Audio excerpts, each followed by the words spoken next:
ট্রাকে ভরে ভরে নিয়ে আসা হয়েছিল। তখন 10টা আহতর নিচে একটা লাশ পড়ে আছে, আবার তার উপরে আরেকটা আহত অবস্থায় আছে। এরকমের বিভৎস চিহ্নগুলো ফুটে ওঠে। ওই সময়ের আমি আমার সামনে আমার দাদা মারা গেছে, নানা মারা গেছে, কিন্তু কখনো আমার চোখ থেকে পানি বের হয় না। ঢাকা কলেজের শিক্ষার্থী কখনোই দমিয়ে রাখা সম্ভব না যদি আবার কোনো ফ্যাসিবাদী শক্তি এই বৈষম্যহীন বাংলাদেশে নতুন করে মাথা চাড়া দিয়ে উঠতে চায়। সবাইকে স্বাগত জানাচ্ছি বৈষম্য বিরোধী ছাত্র আন্দোলন ঢাকা কলেজ কর্তৃক আয়োজিত জুলাই গণ অভ্যুত্থানে ঢাকা কলেজের অবদান শীর্ষক এই অনুষ্ঠানে আমি মোবারকবাদ ও স্যালুট জানাই সকল কেন্দ্রীয় সমন্বয়কদেরকে, যারা জীবনের ঝুঁকি রেখেও আমাদের এদেশের মুক্তিকামী ছাত্রদের জুলাই আগস্টে যে গণ অভ্যুত্থান সেখানে তাদের সর্বোচ্চ ভূমিকা রেখেছে। পাশাপাশি আমি শাহাদাতের সর্বোচ্চ কামনা করছি আমাদের সেই সকল শহীদ ভাইদেরকে, যারা এই জুলাই গণ অভ্যুত্থানে তাদের সর্বোচ্চ জীবন বিলিয়ে দিয়েছে, এবং আমি আহতদের সর্বোচ্চ সুস্থতা কামনা করছি। এই আন্দোলনে ঢাকা কলেজের অবদান নিয়ে কথা বলার প্রয়োজন আছে বলে মনে করি না আমি, কেননা ঢাকা কলেজ যে সায়েন্স ল্যাব সেই এলাকাটা পুরোটাই তারা তাদের দখলে রেখেছিল সেই 15 জুলাই পর থেকেই। ঢাকা কলেজ সবসময় অন্যায়ের বিরুদ্ধে ছিল অবিচল। তারা সেই আমরা যদি অতীত নিয়েও যদি চিন্তা করি, ঢাকা কলেজের তারা কিন্তু বলিষ্ঠ ভূমিকা রেখে গেছে। যে কোনো ফ্যাসিবাদের যখনই মাথাচাড়া দিয়ে উঠতে চেষ্টা করেছিল তারা কিন্তু অন্যায়ের বিরুদ্ধে ছিল বদ্ধপরিকর।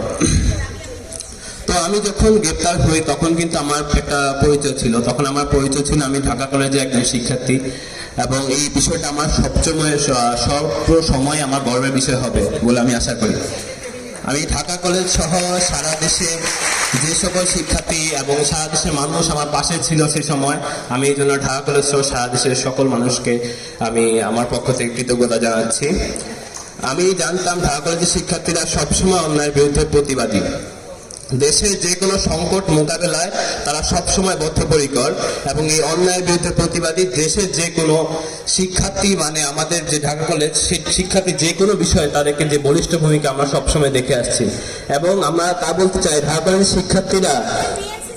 কলেজের শিক্ষার্থী কখনোই দমিয়ে রাখা সম্ভব না যদি আবার কোনো ফ্যাসিবাদী শক্তি এই বৈষম্যহীন বাংলাদেশে নতুন করে মাথা চাড়া দিয়ে উঠতে চায়। আমার এখানে মঞ্চে উপবিষ্ট আছে আরিফ সোহেল ভাই। আমি ভাইয়ের সাথে একসাথে, আমি যখন গ্রেপ্তার হই তখন ভাইয়ের সাথে আমি একসাথে ডিবি অফিসে ছিলাম। ভাই হচ্ছে আমার ভাইয়ার বড় ভাই, জাহাঙ্গীরনগর বিশ্ববিদ্যালয়। তো ওইখানে যখন আমি গ্রেপ্তার হওয়ার ডিবি অফিসে ভাইকে দেখি, তো ভাইকে বললাম একটা কথা যে ভাইকে আন্দোলনটি কি শেষ, যে অনলাইন তো বন্ধ করে দিয়েছিল, আন্দোলন কি শেষ? আমার ভাইয়া তো বলছে অনলাইন নাকি খুললে আবার আন্দোলন শুরু হবে। ভাই বলছে না, অনলাইন তো যখন খুলবে ইনশাল্লাহ আবার আন্দোলন চালু হবে। এবং ভাইরা সেই আমার যে কথা, সেই কথার মর্যাদা আমরা দেখেছি পরবর্তী জুলাই 5 আগস্টে সেই কথাটাকে তারা রাখতে পেরেছিল। তো দেশ আজকে চরম সংকটে, আমাদের সার্বভৌমত্ব এক সাইডে যেভাবে ক্ষতিগ্রস্ত হচ্ছে, পাশাপাশি আমরা অন্তর্বর্তীকালীন সরকারের কিছু কাঠামো নিয়ে আমরা দেখছি বিভিন্ন প্রশ্ন উঠছে। তো আমরা আমাদের সমন্বয়ক ভাইদেরকে শক্ত হওয়ার আহ্বান জানাচ্ছি, তাদেরকে শক্ত হওয়ার আহ্বান জানাচ্ছি। এই আন্দোলন ব্যর্থ হলে যারা সবচেয়ে বেশি ক্ষতিগ্রস্ত হতো তারা এই আন্দোলনটাকে সবচেয়ে সুন্দরভাবে ধারণ করতে পারবে তাদের বুকের মধ্যে। তো আমরা ভাইদেরকে সাহস দিচ্ছি, আস্থা রাখাচ্ছি ভাইদের উপর যে আপনাদের ডাকে আমরা ডিসিয়ানরা সর্বসময় প্রস্তুত রয়েছি, এবং আমরা ডিসিয়ানরা কখনোই অন্যায়ের বিরুদ্ধে মাথা নত করিনি এবং ইনশাল্লাহ ভবিষ্যতেও করব না। আমরা বলতে চাই, আমরা যেন দেশপ্রেমের যে চর্চাটা সেটা যেন আমরা অব্যাহত রাখতে পারি। রাষ্ট্র সংস্কার এবং দেশ পরিচালনায় থাকবে তরুণ ছাত্র সমাজের যে প্রতিনিধিত্ব এবং অংশগ্রহণ, তাও আমরা কামনা করছি। আমি আরেকটা কথা বলতে চাই, আমাকে সেদিন একজন কল দিয়ে বলেছিল একজন ভাই যে আহতদের নাকি সুচিকিৎসা দেওয়া হচ্ছে না। সিএমএইচ যে হাসপাতাল, সেখানে নাকি আহতদের নাকি কোনো ধরনের সুচিকিৎসার যে ব্যবস্থা সেটা নাকি প্রথম দিক দিয়ে যেভাবে করা হয়েছিল পরবর্তীতে নাকি সেই ব্যবস্থাটা করা হয়নি। আমি এই জন্য জুলাই স্মৃতি ফাউন্ডেশন যারা কিনা এই কাজগুলো তাদের দায়িত্ব দেওয়া হয়েছিল, তারা সেই কাজটা কেন করতে পারছে না সেই বিষয়ে আমরা সমন্বয়কদের কাছে প্রশ্ন রেখে যাচ্ছি।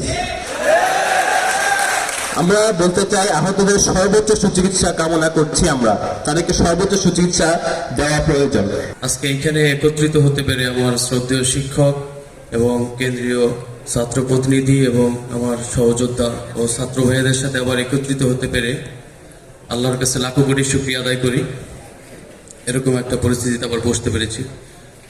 আসলে আমি স্মৃতিচারণের কথা যদি বলি, আসলে বেসিক্যালি ঢাকা কলেজের যারা শিক্ষার্থী ছিল তারা শুধু সায়েন্স ল্যাব এবং নিউ মার্কেট, নীলক্ষেত, ধানমন্ডিতে আন্দোলন করে নাই, তারা বিভিন্ন জায়গায় আন্দোলন করছে। আমি ব্যক্তিগতভাবে আমার কাছে যে তথ্য আছে তা সারা বাংলাদেশের বিভিন্ন পয়েন্টে ঢাকা কলেজের শিক্ষার্থীরা ছিল।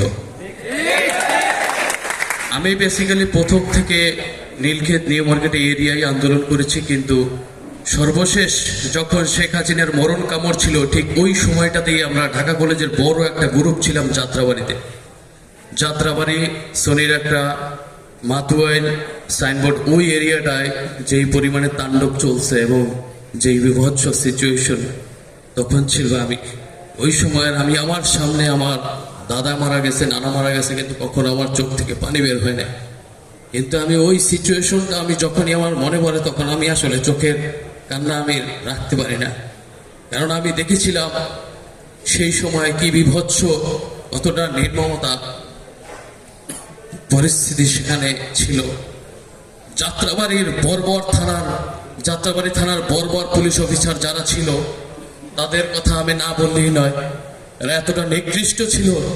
উপর থেকে আমরা দেখেছি র্যাবের যে গুলি চলছে, আতর্কিক গুলি চলছে র্যাবের হেলিকপ্টার থেকে নিচ দিয়ে, পুলিশ এবং বিজিবির যে আতর্কিক হামলা।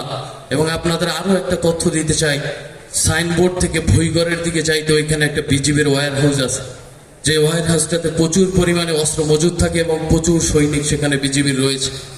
তারা ওই দিক থেকে যেই পরিমাণে গুলি এবং বিভিন্নভাবে যেই সরঞ্জামাদি তারা কি কি ব্যবহার করছে আমরা বলতে পারবো না, কিন্তু এত বিকট শব্দ আর এত হামলা তারা করেছে যে অ্যাম্বুলেন্সে জায়গা না হওয়ার পরেও আমরা ট্রাকের মধ্যে করে অর্ধ ট্রাক ভর্তি অবস্থায় বিভিন্ন আহত রোগী এবং নিহত লাশগুলো নিয়ে আসা হয়েছে।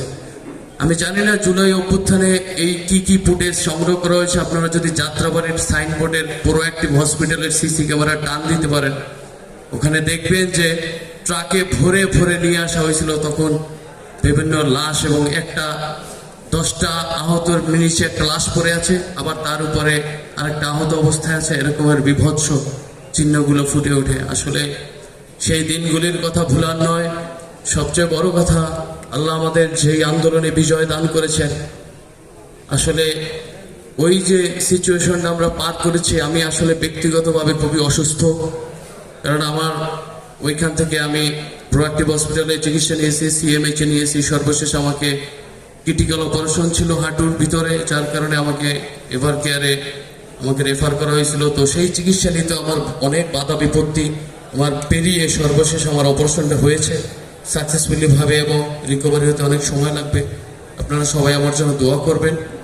এবং আমি একটি কথা বলতে চাই, যেহেতু আজকে আমাদের ব্যানারে লেখা আছে জুলাই অভ্যুত্থানে ঢাকা কলেজের অবদান, শীর্ষক আলোচনায় আসলে ঢাকা কলেজের অবদান নিয়ে আসলে নতুন করে আমরা কি বলবো জানি না, কিন্তু সারা দেশের মানুষ, ছাত্র সমাজ ঢাকা কলেজের যে অবদান সেটা ইতিমধ্যে জেনেছে।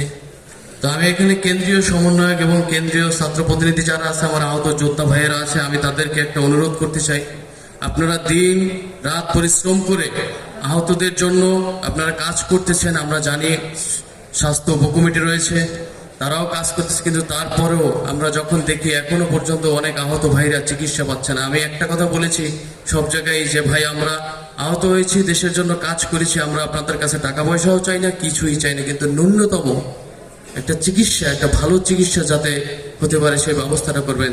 যেমন আমি আমার ব্যক্তিগত উদাহরণ দিয়ে বলি, আমার আন্দোলন পরবর্তী সময়ে আমার আম্মা ব্রেন স্ট্রোক করছে, আমি আমার ফ্যামিলির এক ছেলে, আমার আম্মা ব্রেন স্ট্রোক করছে, বাম সাইড প্যারালাইজড হয়ে গেছে, তিনি হসপিটালে খুলনাতে, আমি হসপিটালে ঢাকাতে। এরকম একটা পরিস্থিতি আমরা পার করতেছি, তারপরেও যদি আমরা নিজেদের চিকিৎসার জন্য আসলে হয়রানির শিকার হই, সেটা কাম্য নয়। আপনারা কাজ করতেছেন আমরা জানি, এবং আপনাদের জন্য সেই দোয়াও আমাদের আছে। আপনারা আরো ভালোভাবে কাজ করুন, আমাদের সহায়তা করুন যাতে চিকিৎসাটা নিশ্চিত করা যায়। এবং আমি আমার ঢাকা কলেজের ছাত্র ভাইদেরকে বলবো, যারা এই ক্যাম্পাসে দীর্ঘদিন 16 বছর 17 বছর যারা নির্যাতন নিপীড়নের শিকার হয়েছে, আমি বিশেষ করে না বললেই নয়, এই ক্যাম্পাসের জন্য পাস আন্দোলন করেছিলাম। পরবর্তী সময়ে 4টা পাস দিয়েছে কাদের মোল্লা সাহেব, ওই বাস আন্দোলন কেন করেছি সেজন্য ছাত্রলীগের তৎকালীন কুখ্যাত গুন্ডা সন্ত্রাসী মির্জা ফরহাদ এবং তৎকালীন সময় আরো যারা ছিল জসিম টসিম, তারা আমাদেরকে এই ক্যাম্পাসের সামনে মেরে আমাদের ফেলে রেখেছে।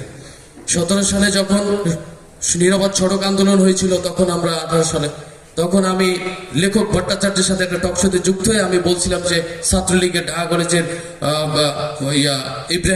ইব্রাহিম আমাদের সায়েন্স ল্যাবে যেভাবে হামলা করেছিল নিয়ে রামদা নিয়ে, সেই কারণে আমি কেন টকশোতে লেখক ভট্টাচার্যের সাথে আমি কথার কাউন্টার দিলাম, এই জন্য আমাকে আবার মারা হয়।